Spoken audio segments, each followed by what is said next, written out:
이번 단어는 물질의 특성, 두 번째 이제 순물질과 혼합물을 이제 나누는데요.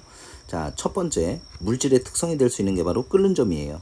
양에 의해서 변하지 않는 거지. 자, 그래서 끓는 점은 액체였던 애가 기체가 될 때에 그 온도를 갖다가 바로 끓는 점이라 그래요. 그래서 일반적으로 그래프를 보게 되면 쓱쓱 봤을 때, 자, 맨 처음에 얼음부터 한번 해볼까? 얼음부터 가열하면 이렇게 이렇게 온도가 쭉 증가할 거야. 그리고 이렇게 온도가 변하지 않는 이런 구간이 나옵니다.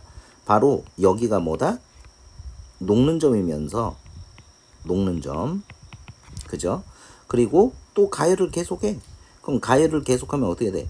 이제 여기서부터 고체였어. 여기는 액체와 고체가 공존합니다.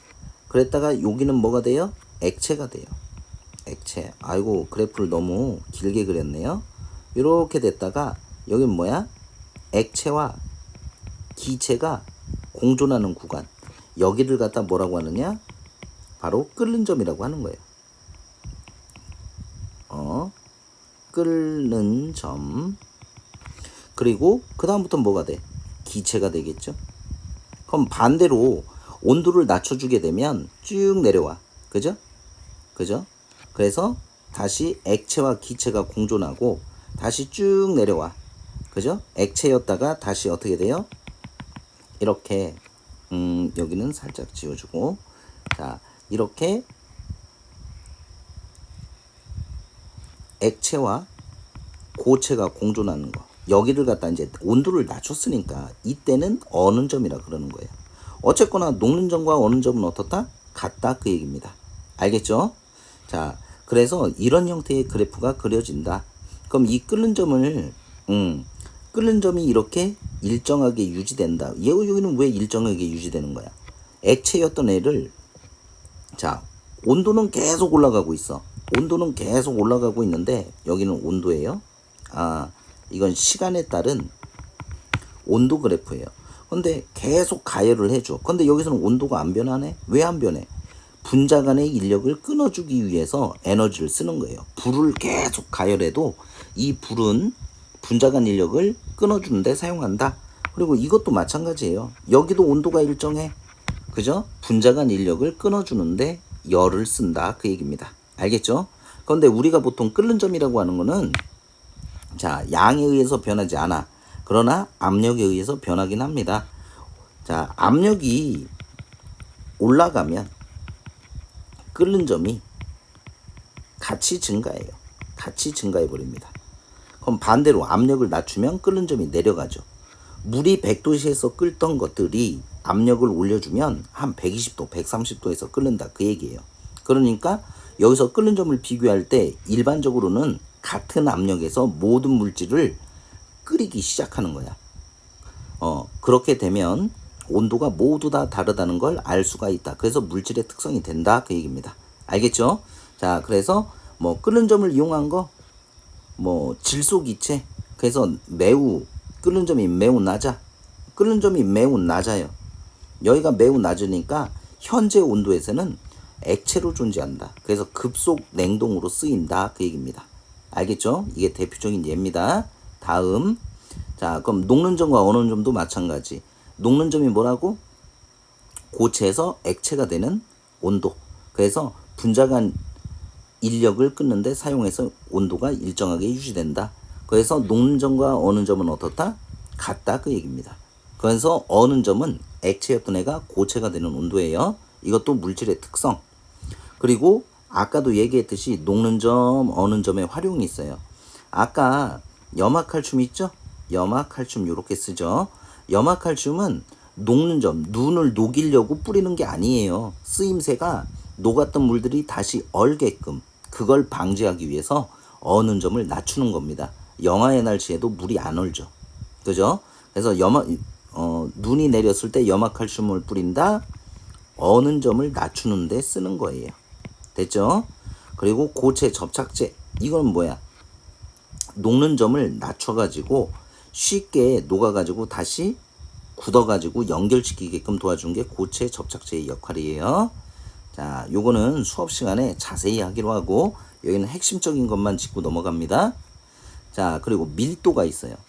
밀도는 이제 생각을 좀 많이 해야 되는데, 그러면 공식적으로 따지게 되면 어떻게 되느냐? 밀도는 부피분의 질량. 빽빽한 정도. 그러니까 부피당 얼마나 빽빽히 그 애들이 모여 있는지를 나타낸 게 바로 밀도예요. 그래서 밀도, 자, 부피의 단위는 뭐야? 밀리리터. 질량의 단위는 그람. 그죠? 또는 부피는 세제곱센치, 그람, 이런 식으로 씁니다. 그람 퍼 밀리리터, 그람 퍼 세제곱 센티미터. 자, 이런 식으로 밀도를 씁니다. 그래서 밀도는 뭐다? 부피분의 질량이에요. 고등학교 가면 이 밀도를 많이 쓸 거예요. 그래서 고등학교 때는 안 알려주니까 밀도는 기계적으로 부피분의 질량이다 이렇게 알아두시면 됩니다. 그래서 물질마다 이 밀도가 다 달라. 알겠죠? 그래서 양에 의해서 변하는 게 아니기 때문에 이 밀도도 물질의 특성이 되는 겁니다. 그런데 일반적으로 고체, 액체, 기체예요. 그러면 고체, 액체, 기체로 갈수록 부피가 어떻게 돼요? 부피가 보통 커져요. 일반적인 물질은. 그러면 부피가 커지면, 자, 부피가 커져요. 그럼 밀도는 어떻게 돼요? 작아지겠죠. 그죠? 그래서 일반적인 물질들은요, 고체, 액체, 기체로 갈수록 부피가 커지기 때문에 밀도는 어떻게 된다? 작아지는 효과를 갖고 있다. 그런데 여기서 좀 독특한 놈이 있어요. 바로 물입니다. 물은 얼 때 부피가 어떻게 돼? 증가하는 거예요. 물론 부피의 대빵은 기체가 되고 그 다음에 고체, 그 다음에 액체가 됩니다. 알겠죠? 물은 조금 달라요. 이유는 고등학교 때 가서 배우고. 그러면 그렇구나. 물 같은 경우, 그러니까 일반적인 물질은 밀도가 어떻게 커요? 고체일 때 크고 액체일 때 크고 그 다음에 기체가 가장 꼴찌입니다.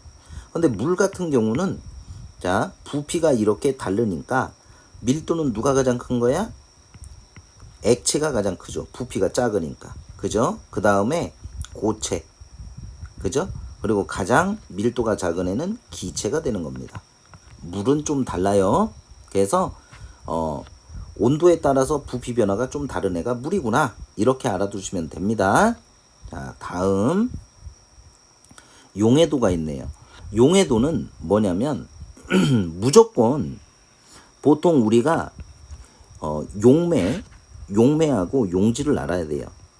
용매는 녹이는 애를 갖다가 용매라고 하고, 녹아 들어가는 애들을 용질이라 그래요. 녹아 들어가는. 그러면 이 용질이 용매에 녹아 들어가는 이 현상을 용해라 그래요. 용해.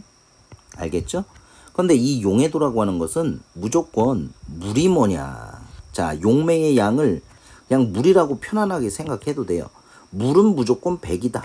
용매는 무조건 100g을 기준으로 나타낸 것이 바로 용해도다. 그래서 물 100에 최대로 녹아 들어가는 용질의 g을 갖다가 표현한 거예요. 그게 바로 용해도 곡선이에요. 그래서 물이 얼마다? 그냥 용매긴 용매인데 그냥 물이라고 편안하게 생각합니다.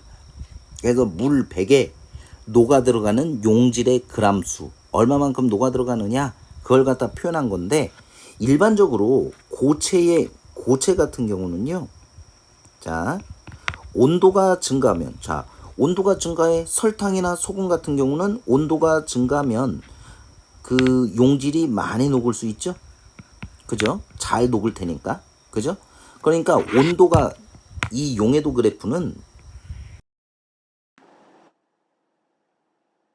놓고 여기는 용해도라고 해요. 용해도는 뭐라고? 그냥 용질의 g이에요. 용질만.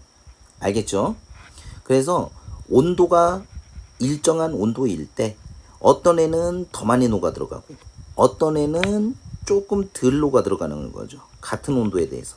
물은 항상 얼마라고? 100이라고. 됐습니까? 그래서 물 100g에 녹아 들어갈 수 있는 용질 A라는 물질과 B라는 물질이 있는데 A는 10g밖에 못 녹아. B는 2g이 녹아. 이런 식의 얘기를 하는 겁니다. 그러면 우리가 용액이라고 하는 건 뭐죠? 용액이라고 하는 건 용매와 용질이 섞여 있는 것을 용액이라 그러고 이 용매에 최대로 녹아 들어갔을 때를 포화용액이라 그러는 거예요. 포화용액, 최대로 녹아 들어갔다. 그러면 A를 기준으로 생각하면 A는 물이 얼마야? 물 100이죠. 거기에 용질 A는 얼마 들어가? 10g이 녹아 들어가. 이때가 바로 포화용액이 되는 거예요. 그럼 용액의 양은 얼마라고? 110이 되죠. 그죠? 근데 물 100인데 9g이 들어갔어. 용질이 9g이 들어갔어. 그럼 덜 녹았잖아. 아직 포화가 안 됐다. 불포화 용액이 되는 거예요. 알겠죠? 자, 그런데 만약에 11g이 녹아 들어갔어. 1g이 오버됐죠. 물 100에는 몇 밖에 못 녹는다고? 10g밖에 못 녹죠. 여기 그래프상으로. 알겠죠? 그러니까 11g이 녹았다. 이거는 과포화. 과식했다. 과포화 용액이 되는 것이죠. 알겠습니까?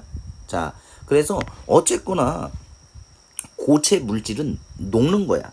녹으려면 온도를 높여줘야 되겠죠. 녹으면 온도가 올라가면 올라갈수록 잘 녹을 테니까. 그래서 고체의 용해도, 소금, 설탕이 녹을 때는요, 온도가 높으면 잘 녹는다. 용해도가. 그죠? 그래서 그 반면에 기체라고 하는 애들, 자, 이건 이제 지워볼게요. 용해도, 이건 문제를 많이 풀어보셔야 됩니다. 계산이 좀 많을 겁니다. 자, 그러면 우리 고체에 이어서 기체의 용해도를 한번 생각해 보자. 그러면 기체는 좀 달라요. 기체는 달라요. 자, 요 내용을 정확하게 알고 있어야 고등학교 가서 좀 편합니다. 기체였던 애가 어쨌거나 액체 속으로 녹아 들어가야 돼. 그죠? 그러면 기체가 열이 많아, 액체가 열이 많아. 일반적으로 기체의 열이 조금 더 있죠? 에너지가 더 많죠? 그럼 에너지가 낮은 데로 이동해야 되니까 열을 방출해야 되겠죠? 그러니까 어쨌거나 기체였던 애가 액체 속으로 녹아 들어가니까 온도가 낮아지겠구나. 이렇게 편안하게 생각한다면 온도가 낮을수록 이 기체는 물에 매우 잘 녹겠구나. 왜? 열을 많이 뺏기면서 액체와 융합이 되는 거니까 이렇게 생각하면 됩니다. 자, 뭐라고? 고체는 온도가 높을수록 잘 녹아 들어간다. 기체는 온도가 낮을수록 잘 녹아 들어간다. 액체에. 그래서 사이다, 탄산음료도 어쨌거나 이산화탄소가 물에 엄청 녹아 들어간 거죠. 그런데 찬 사이다가 더 톡 쏘는 느낌이 들죠. 왜? 용해도가 증가니까. 이산화탄소가 잘 녹아 들어가기 때문에 온도가 낮을수록. 그죠? 그래서 이제 온도가 낮을수록 기체의 용해도는 증가한다. 그런데 여기다가 하나 더 추가를 해야 돼요. 고체 같은 경우는 압력을 줘봤자 꾹꾹 부피가 줄어듭니까? 뭐합니까? 그런 변화가 없어요. 그런데 기체 같은 경우는 압력을, 그죠? 사이다 이거 뻥 소리가 나죠? 뚫을 때. 그래서 기체는 손으로 잡을 수가 없어. 그럼 압력을 엄청 줘가지고 꾹꾹 눌러주면 액체에 어거지로 많이 녹아 들어가겠죠? 그래서 온도는 낮을수록, 압력은 높을수록 기체의 용해도는 증가한다. 요걸 알 수가 있다. 그 얘기입니다. 알겠죠? 자, 다음 봅니다. 다음은 지금 설명했던 거를 갖다가 설명을 했던 것과 이렇게 정리가 되어 있는 부분이에요. 한 번씩 읽어보시고 이 계산은 수업 시간에 자세히 하도록 할 겁니다. 여기까지예요.